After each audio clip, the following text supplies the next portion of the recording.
All right, what is this? Day 3 of Vlogmas. It's been rough. I messed up yesterday. I didn't get the video out in time, so now it looks like we're double uploading for one same day. Yeah. But to be fair, I have horrible internet. Yeah, we do, honestly. I think honestly. Yeah, so I'm going to my dad's today to hopefully upload at a better time. But today we're gonna be talking about, so you wanna buy an old JDM car. I feel like I'm the right person to talk about this, and something that I really want to talk about for a while on the channel. I feel like I'm the best equipped. I used to self-sustain buying and selling cars, especially JDM cars, for the longest time. We're gonna take a drive in the IS today, talk a little bit about the IS, and talk about if you guys want to replicate this process, here's some things that I've known. I can tell you, or here's some things that I've learned along the way, and I can also tell you if it's worth it or not. And I've learned some hard lessons along the way. $13,000 bills later.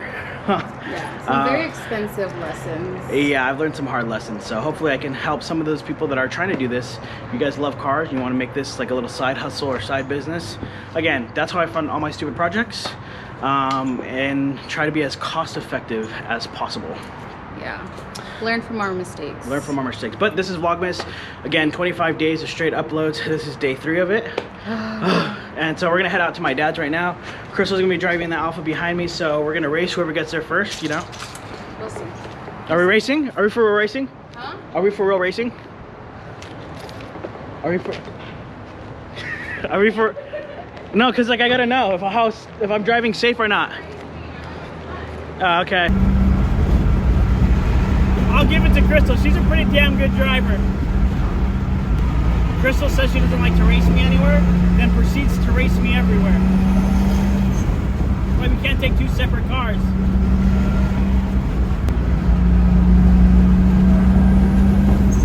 Here comes my wife on my ass.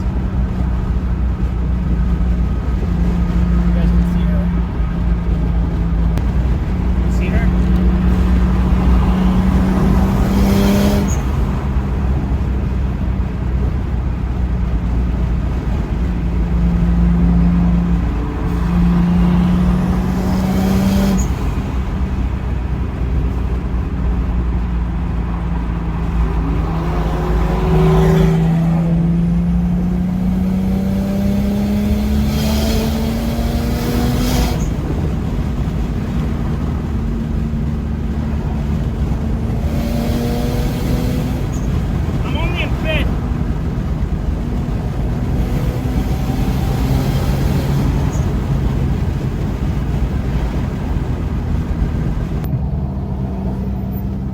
What's up, dude? You got your ass smoked.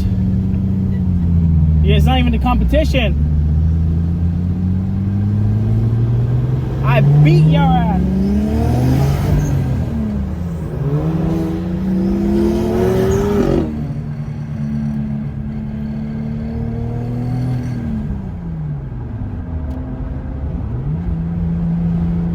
Let's not break this transmission. Hopefully the audio comes out okay. Usually doesn't. Crystal apparently needs gas, so we're gonna go gas. Wow. I forgot. Let me put my fucking seatbelt on before I fuck around. If you guys don't know what this car is, this was my Supra replacement. My Mark 4 Supra replacement. If you guys didn't know I had a Mark 4 Supra. It was time to be a mature adult because I had my son Luciano, and I needed something with a back seat. So I got the 4-door Dad Supra, and I absolutely love this thing. It's been an expensive little fun toy. I will say, owning the Supra and owning this, they are 2 completely different cars, like night and day difference. I know people say they're like pretty much the same thing, they're really not. So I was just explaining to them that the Supra and this are literally not the same thing at all, even though they have the same motor. Yeah. They're 2 completely different cars. 2 different driving experiences. Yeah. Yeah. What would you say? This is more like this really is more luxury. It's more relaxed. Yeah. But like the power that you're pushing in this car feels like, unsafe. Yeah, it feels unsafe for sure. The difference is like the Supra with less power just felt like it could take all of it, and it felt really planted. Yeah, with the Supra you feel so secure and safe that it doesn't even faze you how fast you're going. In this, you feel it. Yeah. 100%. I just did a pull right now, and I was like, oh, sick. Great. Yeah. The throwout bearing apparently on these cars is like really loud. And like really drives me insane. Okay. So you want to buy a JDM car. I've owned Datsuns. I've owned Miatas. I've owned a ton of FRSs. I've bought and sold cars since I was literally like 14 years old. So I feel like I'm pretty well equipped. I've made a lot of money in this, support my car habits. I've lost money in this. Well, not really lost, but yeah, I've taken some hits that were unnecessary. So I feel like I should kind of help anybody that wants to do this. So you guys want to buy an old JDM car, okay? I'm going to use this for an example. This is our Lexus IS300. Essentially anything with a 2J is a good investment right now. Everyone's going 2J crazy. They think the market's going to be, you know, scarce. What it is, you know, supply and demand. As less they're not produced anymore, so less they're going to eventually come up on the market. So people are kind of buying them like pretty crazy, and then you're trying to see the value of them go kind of up. I think every car has like a true low value, true lowest value, was what I'm going to call it. There may be a correct term. Car has like its true like lowest dollar value. And it hits that low point, and then there's no much, like, essentially it's too good of a deal, anybody would buy it. Like if you look at an FRS right now, like the lowest point that there are in any condition is like $3,000. Not going to go below that. And so the ISs have hit pretty much a low point, anywhere from like 2,000 to 3,000. You're not going to see them go any lower than that. And now that supply and demand is obviously rising for them, they're going to see them reverse, and now they're going to start coming up in value. Same thing with any old classic car. Kids that idolize these cars because they watch like Fast and the Furious and stuff like that now have grown up money, and they're trying to buy these cars, which is now supply and demand raising value, and now you're starting to get these crazy prices. Like just a manual transmission, one of these comes for like $8,000 to $10,000. A really clean condition automatic can go anywhere from $5,000 to $7,000. Some people are asking like stupid prices, but it's something roughly around there. Sold Crystal's chassis for $1,500. Literally not running. For real. Beat up. You know, but everything was intact, everything was there. We still sold it for $1,500. Yeah. So you want to know if JDM cars are good investments, and I guess that's the point of this video today, right? If you want to, I guess the sense would be you want to make a lot of money. And I guess that's the path that I've tried to take. I try to make a lot of money off the cars. The less money invested or the less time invested, and the more profit and return I can make, the better the deal for me. I bought a Supra for $20,000. I thought that was a really good investment. Now, if I just held on to it where it currently was at, I probably could have sold it for $40,000, $45,000. But I decided to GTE swap it. I thought it would give it some value. I happened to buy it right at the time where 2Js were really low, like around $2,000. I paid like $2,500 for it, so $2,700 for it. Now like they're stupid prices, right? But I bought it right before COVID happened. I invested $13,000 to get everything fully operational, GTE, and ready to go. Not everyone has 13 grand to throw around like that. Again, the profit that I made off of it, we sold it with everything and all the extra parts sold and done. We sold it for roughly about $60,000 plus. So we made pretty much half of our money back. Or sorry, we made 50% profit. I'm like, wait a minute. 40% profit off of it. So there's, you know, there's unspoken truths behind owning these older cars. Things break, you know, things go wrong, and the bill ends up calculating more and more. And then I went into doing the swap thinking it was going to cost me $4,000. Trust me, when that bill for $13,000 hit, it was very confusing. I feel like only certain people know how to work on them too. And only certain people, like here in the DFW area, we don't have that many people. If they do work on them, they charge an arm and a leg. Yeah. Or the wait time, like to get my Supra done took a year, which is ridiculous. Yeah. We'll come back to this Lexus. Here's my advice on this one. This probably wasn't a solid investment. I really wanted a Supra replacement, but I didn't really think about like everything that was going to go into it. I bought this car for, what did we buy it for? 14. We bought it for 14. Got it shipped from Florida. We had to pay $800 to get it shipped over here. Once we got it shipped, yeah, if you guys watch our older videos, like day 3 into it, the transmission blew. Yep. So I had to pay like $4,000 for a brand new CD009, a whole kit. Then the person that sold me the kit was full of shit, to say the least. Scams. So I had to pay, you know, to replace almost every other part. I don't even know how much that cost me. It was like another $3,000. Yeah, we never really totaled that up. Plus I had to pay for the transmission to be put in. I paid one guy $500. That guy apparently he didn't really know how to install it. So I had to go to another person. That person cost me another like $1,300. And then he said that my ECU was bad. I had to put Pro EFI in. So I bought Pro EFI. Then he said, then I checked it. He didn't install it. He couldn't get it to work. And then so it's just, it's a headache to own these cars. So realistically, I've spent well over 20 into this car. Yeah. And I'm probably gonna sell it for 25 to 27. $7,000 profit may seem like still like a good amount of money. And again, this has just started going up in value, so I'm barely making my money back because they're going up in value. I would have much rather buy 4 ISs at a lower price point and flip them for $1,000 a piece, versus spending, you know, $20,000 out of my pocket to kind of go through this.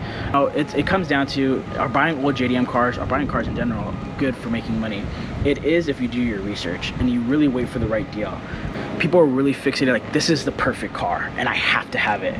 Not making sense that they're paying like $2,000, $3,000, $4,000 over what the car's worth just because they want it. That's why I say don't get emotionally invested into your cars, because if you do want to make this for money, you can't have that personal attachment. Yeah. Like if you look at the FRS and the FRS rebuild, there was parts that I bought on that car that I didn't need to upgrade, but because I have that emotional tie to it, I started upgrading stuff I probably didn't need to upgrade. Hence, we get into a bigger, deeper pocket than where we should be at, because we should be able to turn a heavier profit margin on all the cars.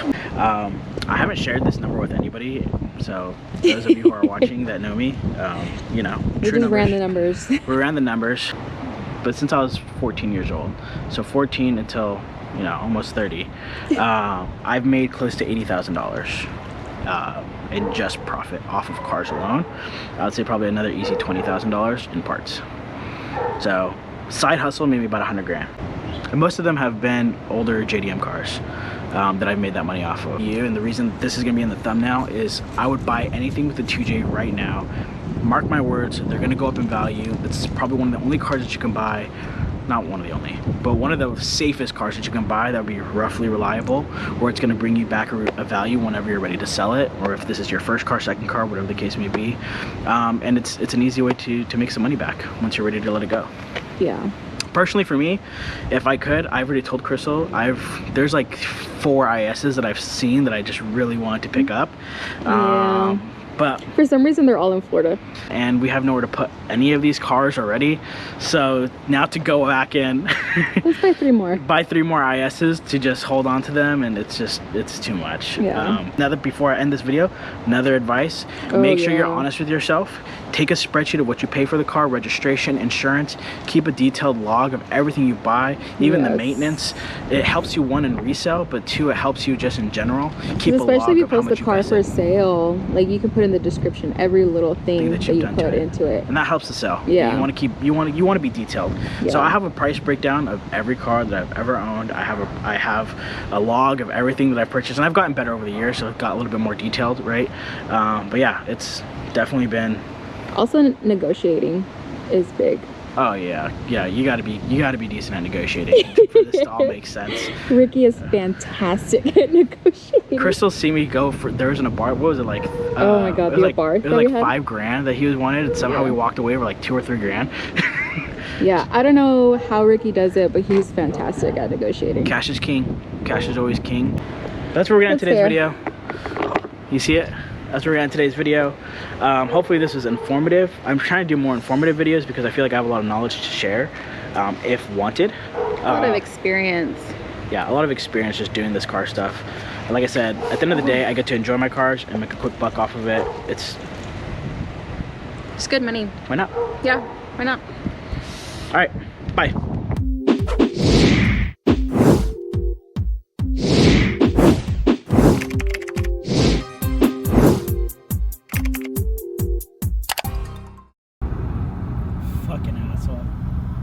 She took a red light.